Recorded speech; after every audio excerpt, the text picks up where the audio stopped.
In this video, we're going to give you a little overview of what's going to happen in Protractor and how it kind of integrates into the accounting link and what you are going to need to do in the Protractor versus what goes on in accounting link.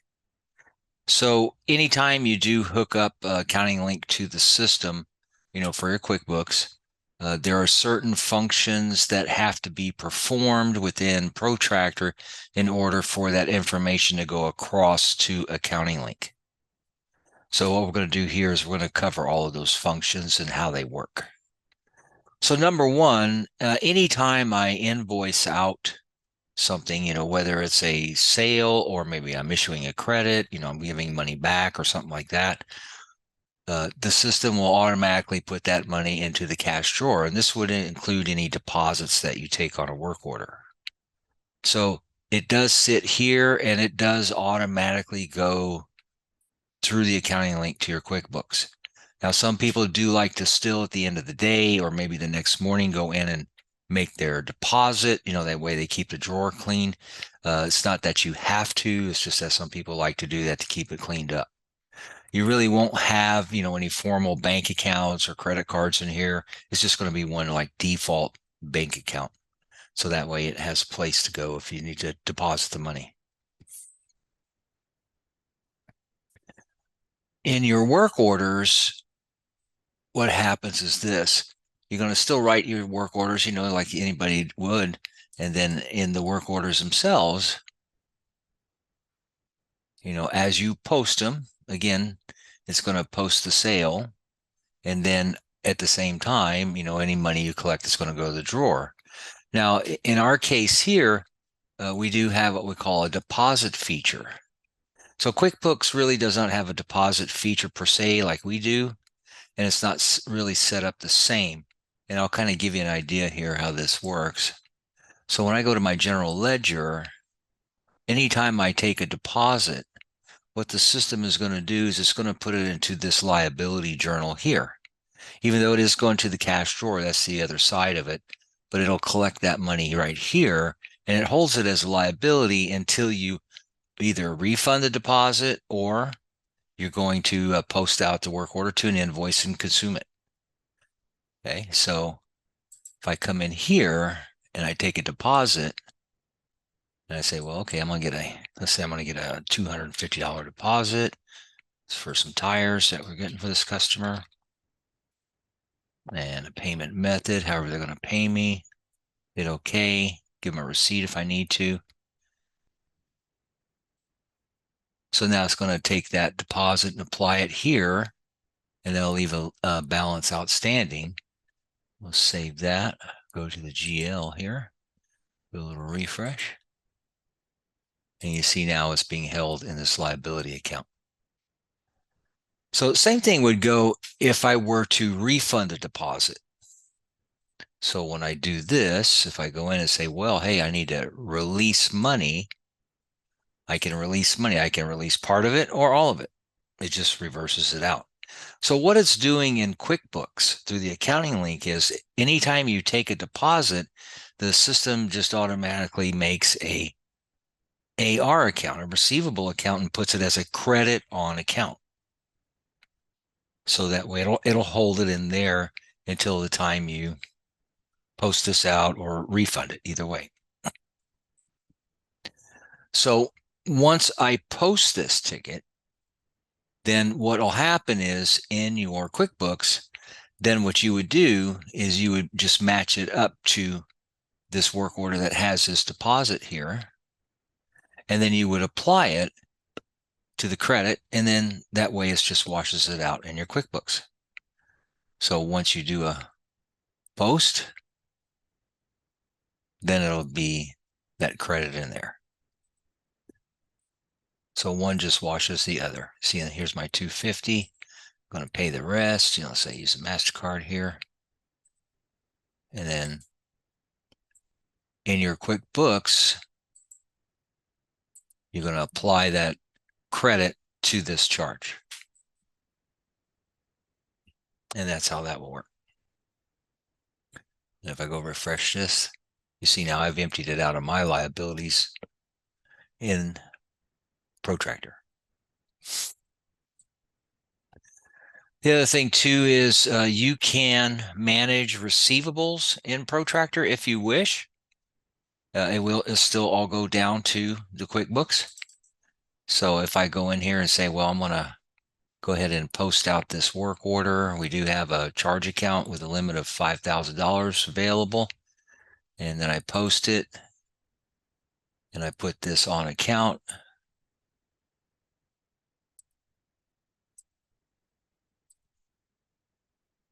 Then that's going to go to receivable account in the system and go down to QuickBooks as a on account. In here, in your general ledger, you will find there's accounts in here that are kind of unique to Protractor, such as supplier invoices received not posted. So again, you don't usually use this in the QuickBooks, but it is used in Protractor. This just let me know we have supplier invoices received that are sitting open that have not been sent to the payables. That's what this is. Okay. So where are you going to find that? That is going to be in the purchases. So in the purchases, there's going to be 5 areas that you would work at the most.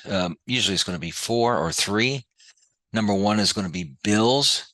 If you want, you can enter bills into the system, and then you can post them to the payables. Processing of supplier invoices, which this is probably the most critical aspect. Here you're making sure all these supplier invoices that are coming into the system are entered accurately and make corrections.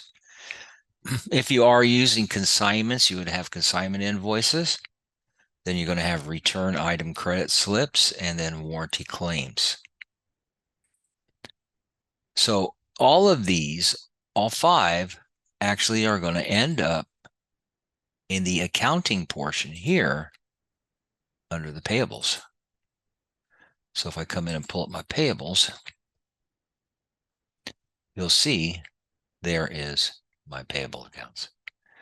Now, the nice thing about this is the fact that you do not ever have to touch anything in the payables here.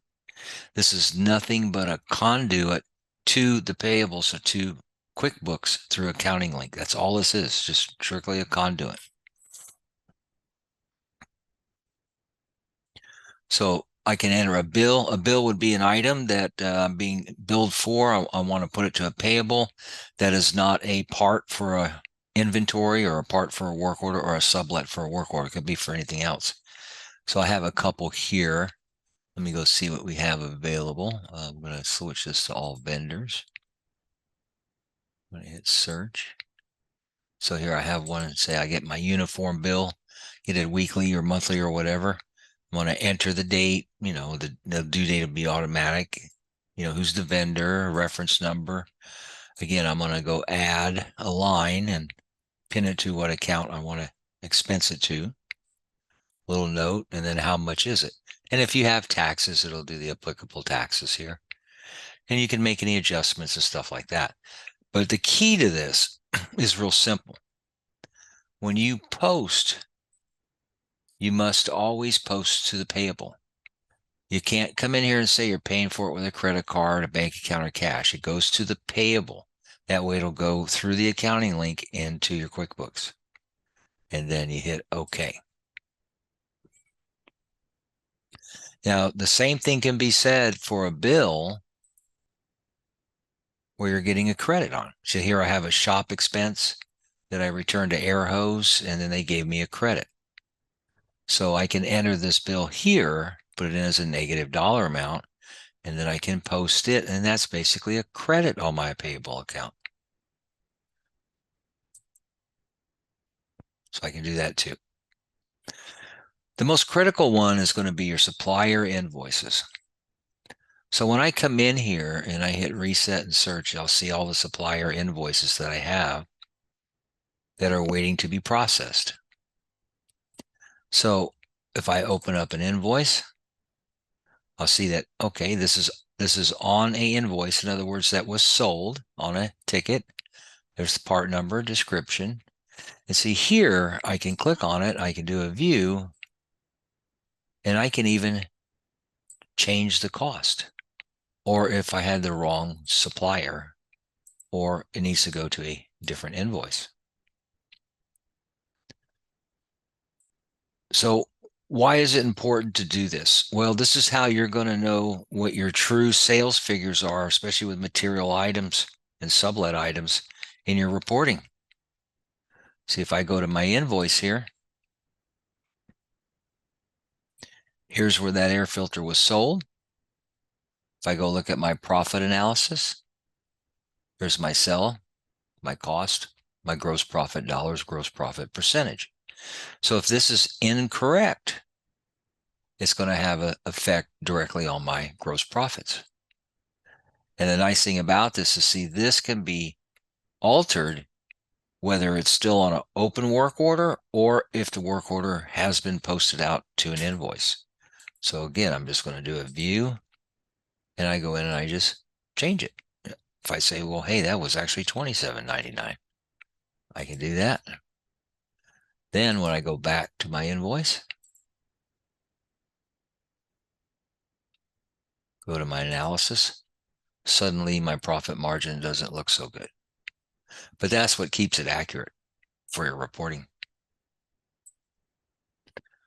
You can also add general expense items here too. Maybe you got some shop supplies or something like that at the same time that can be added. You just, pick your account description and how much. You can adjust taxes here if you need to. Now, typically in the United States, you don't have this, but in Canada, you certainly do. You have shipping charges here you can add. In other words, if I want to add a shipping charge where the shop is paying for this, then this is where it would go. And you can do final adjustments for the pennies. But basically, you're just making sure everything is lined up and it's correct. It matches the invoice, and then you post to the payable. And now we know that's good. Now, a nice feature we have here, which will work on bills, supplier invoices, consignment invoices, returns, and warranties, is once I post this, if I realize later on that there is a mistake, I can still open this up, because this is a posted supplier invoice, and I can undo it. So the key to making this work is whenever you undo any of these supplier invoices or returns or anything, is you're going to go to QuickBooks and delete it. So you would go into QuickBooks, delete that invoice, undo here. This actually just reverses it out of the payable. Then I can still go in and change it. It might be a week down the road, might be a month down the road when you get your statement and realize it's still off. Maybe it was only $18.99 or something. I can do that. Or I had the wrong vendor. And then you just simply repost it. So you can undo and repost. Same thing's going to go for consignments. Once you get invoice for consignment, going to process that invoice through, double check everything, and then boom, post that. Again, goes to the payable. Same thing goes with return item credit slips. So if I go down here, pull them up, again, I can still change the slip number. I can do some minor editing here. I can remove it, put it back to the bin. I can see, hey, where did this come from? I can do a tax adjustment, I can move it around. But really, when it all boils down to is it correct? And do I post? Goes to payable. And then warranties will be the last thing.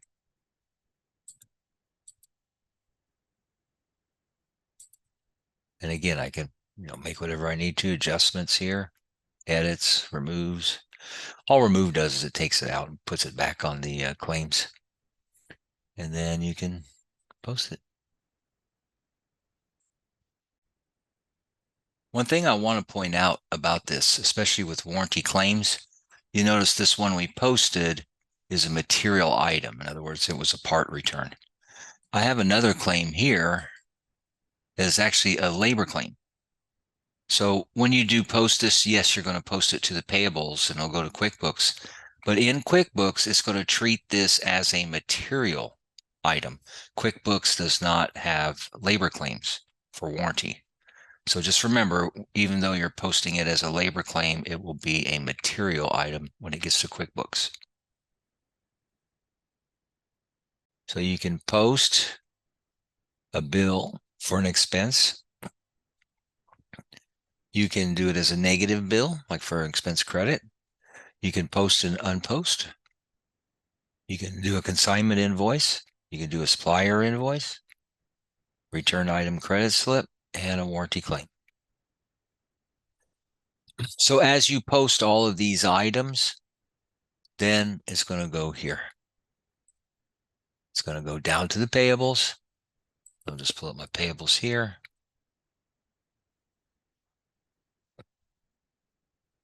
Again, this is just nothing but a conduit for everything to drop into the accounting link and go to your QuickBooks. You will never actually do anything here. Receivables, if you want to do receivables in here, you certainly can. So if you want to manage them, again, you can reconcile, you can take payments, you can do adjustments, credits, service charges. You can come in here to the utilities, do statements, you can do batch purging and undos. So you can do all that in here. And it's just going to be mirrored right into your QuickBooks. That's the basics of how it's going to work with your QuickBooks.